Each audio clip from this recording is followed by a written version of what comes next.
विश्वेश्वराय नरकार्णवतारणाय कर्णावृताय शशिशेखरधारणाय कर्पूरकान्तिधवलाय जटाधराय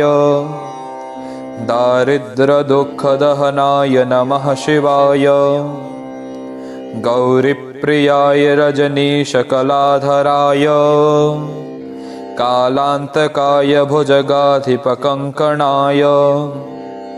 गंगाधराय गजराजविमर्दनाय दारिद्र्यदुःखदहनाय नमः शिवाय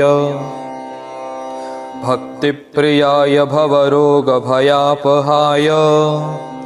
उग्राय दुर्गभवसागरतारणाय ज्योतिर्मयाय गुणनामसुनृत्यकाय दारिद्र्यदुःखदहनाय नमः शिवाय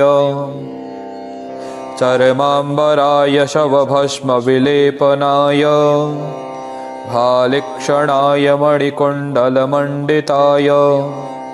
मञ्जीरपादयुगलाय जटाधराय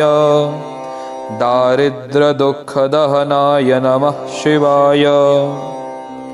पञ्चाननाय फणिराजविभूषणाय हेमांशुकाय भुवनत्रयमण्डिताय आनन्दभूमिवरदाय तमोमयाय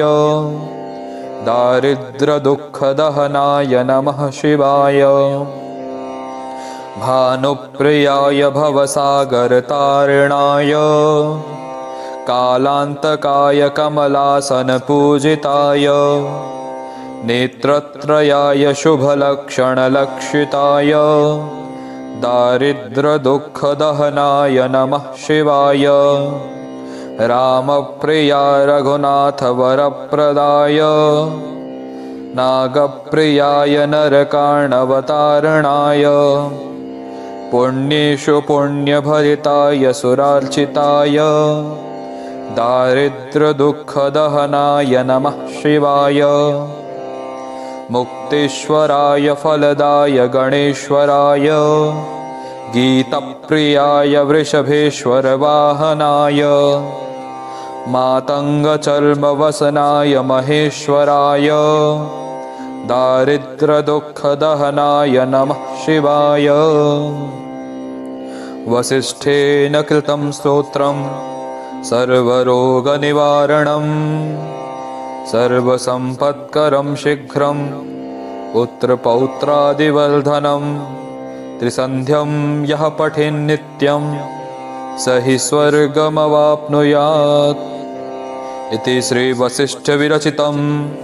दारिद्र्यधनशिवस्तोत्रं सम्पूर्णं।